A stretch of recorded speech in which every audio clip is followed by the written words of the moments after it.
কেমন আছে সবাই? আশা করছি সকলেই ভালো আছো। আমি অপুর সংসারে স্বাগত জানিয়ে শুরু করছি আজকের এই ভিডিওটি।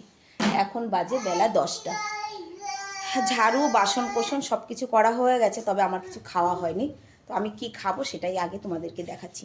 গতকালকে যে বানিয়েছিলাম পিঠা, এটা দিয়ে আর মুড়ি দিয়ে খাবো। এই শীতের দিনে কিন্তু মুড়ি দিয়ে খেতে বেশ ভালো লাগে। আর এদিকে হচ্ছে প্যারা কেটেছি, লাল প্যারা। পিঠা দিয়ে মুড়ি দিয়ে খেতে কে কে ভালোবাসো একটু বলো তো। আমি কিন্তু খুব ভালোবাসি খেতে। আর এদিকে আমার টাকলু। কি মাম্মি? হ্যাঁ কি? বাড়ি যাও, বাড়ি যাও, বাড়ি যাও শোনা। আমি এখন কাজ করব, বাড়ি যাও। 10টা বেজে গেছে, আমার কাজ হয়নি। যাও, ওই যে গেট খোলো, গেট খোল, বাড়ি যাও। ওই জায়গায় গিয়েই ও পড়ে, জানো তো, ওই জায়গায় গিয়েই ও পড়ে যায়। তোকে নিয়ে নাচলে আমার কাজ হবে না, তুই বাড়ি যা, আমি গেট খুলে দিই। এই যে, এই দেখো সিঁড়িতে উঠেছে, গেট খুলবে। এই যে আমি খুলে দিয়েছি, যাও যাও, বেরো বেরো।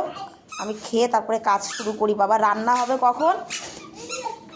যাও, হ্যাঁ বাই বাই। মুনিয়াকে ডাক, মুনিয়াকে বাড়ি যেতে বল। মুনিয়াকে ডাকো, এই মুনিয়াকে ডেকে নে, মুনিয়াকে ডাক, ডাক দে। আয় মুনিয়া, বলো, বল, আয় মুনিয়া। ওর মুখের মধ্যে রয়েছে খাবার, মুংফলি দিয়েছো না? ওই যে বাড়ি চলে যাচ্ছে, দেখো। আরে মেরা বাচ্চা, আরে মেরা সোনা, বাড়ি যায়, বাড়ি যায়। যাও যাও যাও যাও, বাই। এইবার মুনিয়াকে ডাকছে, উধার নেই। আমার গেট বন্ধ করতে হবে ভাই, তুই যাবি আর আসবি, আমার কাজ হবে না। আমি আগে খেয়ে নিই। কী করে তাড়াহুড়া করে কাজ করবোই দেখো। ও যায়নি কিন্তু, ওর মার সঙ্গে, ওর মা চলে গেল। আর এই যে এই পিছে পিছে পিছে পিছে বিড়বিড় বিড়বিড় করলে আমি কাজ করব কি করে? হ্যাঁ, এই দেখ, এই যে উপরে যা, দাদা ভাই যা, দাদাভাইয়ের কাছে যা। হ্যাঁ যা যা, আমি পোছা দিয়ে আসছি, যা। দেখো দেখো দেখো,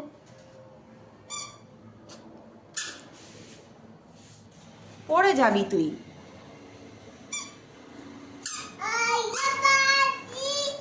বাজি না, নামো তাহলে তুমি নিচে। এই যে এইখানটাই ভয় লাগে আমার, এই এই সিঁড়িগুলো তিরছা তো।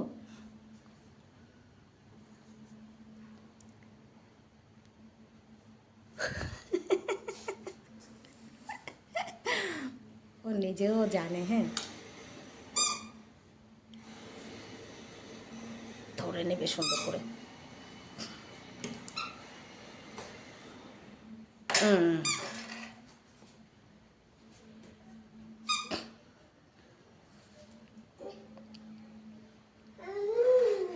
ওটা থাক ওখানে, না ওটা থাক, उसे रहने दो। आप उतरो नीचे, उतर जा नीचे।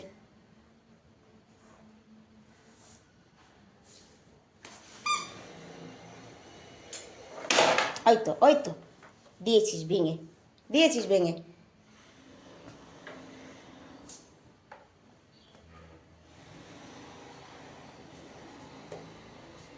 आओ आओ, उतरो नीचे।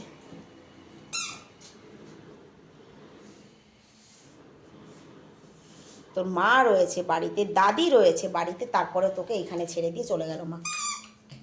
হুম,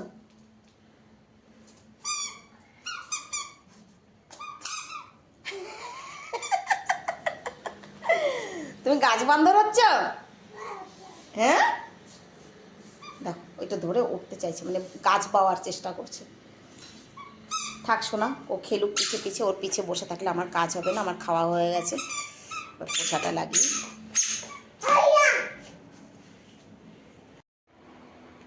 স্নান দেনান সমস্ত কাজ সেরে এলাম রান্নাঘরে। এখন বাজে রাত 12:30। জি, মাছ তো সকালেই ফ্রিজ থেকে বের করে রেখেছিলাম। কি সুন্দর সাইজের চেলা মাছ, দেখো। মাছ দেখেই মন জুড়ে যায়। চেলা মাছের জন্য কিন্তু বিশেষ করে আমি আনতে বলেছিলাম লাল শাকটা।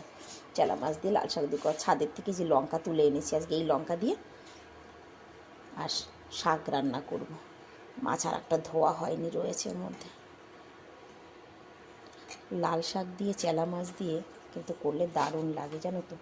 একদম মাখা মাখা করবো, মানে ঝোল ঠোল কিছু না, গা মাখা। দেখো এই সাইজের মাছ হলে পরে আর কিছু লাগে, আহা। কিন্তু আমি লোকটাকে বলেছিলাম বেছে বেছে দিতে। এই যে মাছ টাছ তো আমি কিনি না, এখন ছেলেকে নিয়ে ক্লাসে যাই, ওই পথে আসি তো অনেক সময় ওর বাপিকে বলি বা উনি বলে যে ঠিক আছে তুমি তোমার পছন্দের কিনে নিয়ে এসো। যখনই যা কিছু কিনে আনি, এনেই বাড়িতে এসে যখন বলি এই পয়সা দিয়ে এনেছি, বলে তুমি ঠকেছো। কিন্তু তাও ঠকলেও মানে ভালো লাগে যে মাঝে মাঝে একটু নিজে কিনে। আমি কিন্তু আগে কখনো বাজারে যেতাম না, এই ছেলেকে তো এখন ক্লাসে নিয়ে যেতে হয় তাই আমার যেতে হয়, তা না হলে আমি কখনোই কিছু কেনাকাটি কিন্তু করি না জানো তো। হলুদ মেখে নিয়েছি, একসঙ্গেই ভাত বসিয়ে দিয়েছি, শাক হতে তো সময় লাগবে না। আর এইদিকে আমি ইন্ডাকশানে আলুটা বসিয়ে দিয়েছি। আলুটা আজকে এত সুন্দর ছিল, মেটে আলুটা হয়ে যাবে একটু সময়ের মধ্যেই হয়ে যাবে একদম, আমি জানি।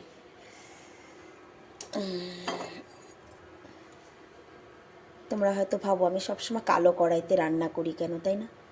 কি করব বলো, লোহার কড়াইতে রান্না করাও ভালো।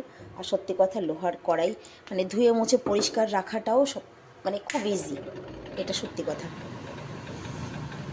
অ্যালুমিনিয়ামের কড়াই ধোয়া মাজায় অনেক কষ্ট জানো তো।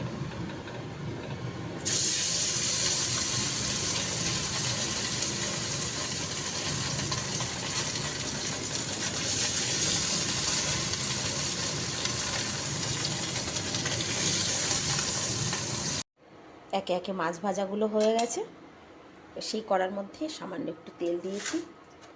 লাল শাকটা কে কীভাবে রান্না করে আমি জানি না, তবে আমি শুধুমাত্র কাঁচা লঙ্কা আর লবণ দিয়েই রান্না করব, আর কিছুই দেবো না এর মধ্যে। লাল শাকের মধ্যে ফোড়নে জিরে দিয়েছি। অনেক সময় এটাকে আমি কাঁচা মেখেও বসিয়ে দিই, তবে আজকে আর কাঁচা মেখে বসাচ্ছি না।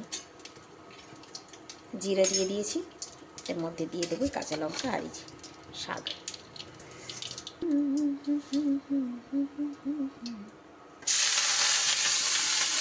আমি কিন্তু হলুদ দেবো না এর মধ্যে, মানে এক টুকরাও মানে হলুদ অ্যাড করবো না আমি, একটুখানিও না। আর একদম 2 মিনিটের মধ্যে রান্নাও হয়ে যাবে, লাল শাক তো।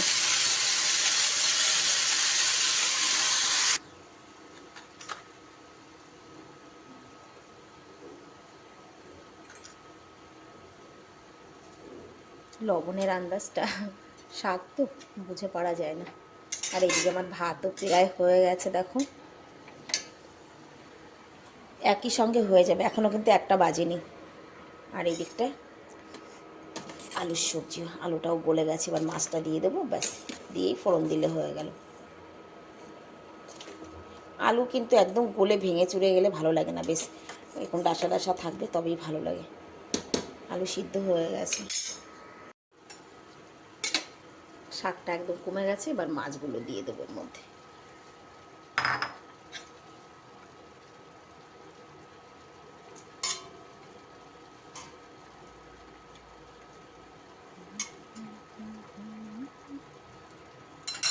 একটুখানি ঢাকনাটা দিয়ে দিই, ব্যাস হতে থাক।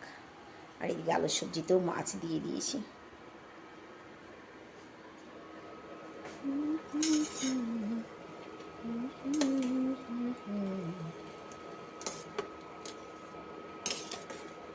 তো দেখো কতটুক সময়ের মধ্যে রান্না হয়ে গেল আমার। ভাতেরও ফ্যান ফেলতে হবে, ভাত হয়ে গেছে। আমি কিন্তু ভাতটা ফ্যান ফেলেই করি সব সময়।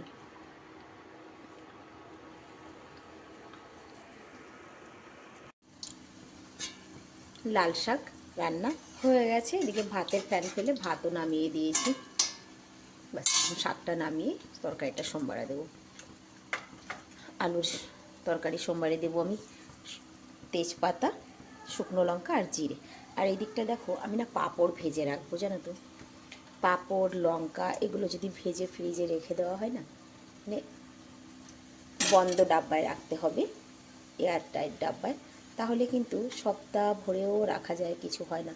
লঙ্কা তো অনেক দিন রাখা যায়, লঙ্কা তো বাইরে রাখলেও চলে, যেমন আমি আজকে সকালবেলা লঙ্কাটা ভেজে রেখেছি 1 ডাব্বা। এই দেখো, এই যে এই ডাব্বায় এক ডাব্বা লঙ্কা ভেজে রেখেছি। এটা কিন্তু অনেক দিন পর্যন্ত চলবে, জানো তো। এই যে শাক ভাজা, এই শাক ভাজা দিয়েই ভাত খাওয়া হয়ে যাবে, আমার তো হয়ে যাবে অন্তত। যেমন সবার হাতের রান্না সবার ভালো লাগে না, একটা মানুষ সবার কাছে ভালো হতে পারে না, এটা তো একদম সত্যি কথাই।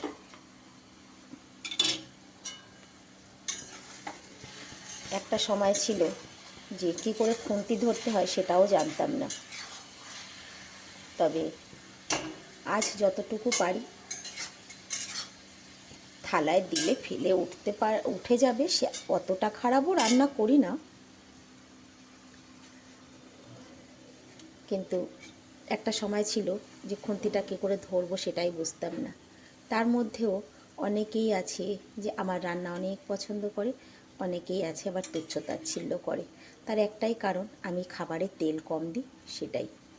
আমি জানি না তেল বেশি দিয়ে রান্না করাটাই কি সত্যি সুস্বাদু মানে পরিবর্তন হয়, নাকি রান্নাটা ঠিক বুঝে সময় মানে নিয়ে করলে ভালো হয়। আমি এটা আজও মেলাতে পারলাম না। পাঁপড়গুলো না অনেক দিন ধরে রাখা ছিল ঘরে, কেমন যেন নেতিয়ে নেতিয়ে গেছে, মানে ফুলছে না, একটাও ফোট উঠছে না। এই যে আমি কিন্তু এই ডাব্বাটায় ভরে রেখে দেব পাঁপড়। যাই হোক, তেলটা আর একটু না হয় গরম হোক, ততক্ষণ আমি শাকটা নামিয়ে নিই। দেখো শাক হয়ে গেছে। লোহার কড়াইতে রান্না করার সব থেকে মজা কী জানো? দেখো শাকটা দেখে কি মনে হচ্ছে? আমার তো মনে হচ্ছে খুব ভালো হয়েছে, জানি না। সব থেকে মজা এটাই যে তুমি একটা সবজি রান্না করে কড়াইটাকে না ধুয়েও কিন্তু আরও একটা সবজি করতে পারো, এটা ঠিক। কিন্তু সিলভারের কড়াইতে না এটা হয় না। সামান্য একটু তেল দিয়েছি, শুকনো লঙ্কা, তেজপাতা।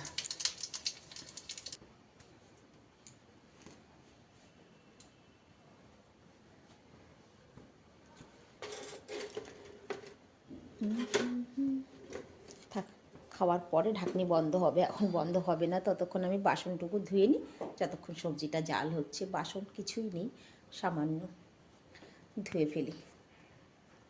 ও মা, দেখতে দেখতে তো অনেকটাই টাইম হয়ে গেছে, 1:20 হয়ে গেছে।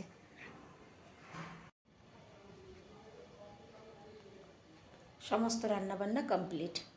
আজকে বড় ছেলে ঘরে আছে, তো আমি আর আমার বড় ছেলে এখন ভাত খাবো। 1:30টার বেশি বাজে, মানে 1:45 বাজে। এখন বাজে 3:15। সমস্ত নিজের কাজ কমপ্লিট করে, কথা মানে ছেলেরা স্কুল থেকে এলো, খাবার দাবার খেয়েছি, বাসন কুসন ধুয়ে মানে সমস্ত কাজ সেরে এসে বসলাম মেশিনে। কিছু আলতার কাজ আছে, এই কাজগুলো করবো এখন। রোজই ভাবা হয় কিন্তু করা আর হয় না, প্রত্যেক দিনই ভেবে ভেবে রেখে দেওয়া হয়, আজ না কাল, কাল না পরশু, করা আর হচ্ছে না। নিজের ঘরে মেশিন তো, আজকাল আজকাল করে আর হয় না, জানো তো।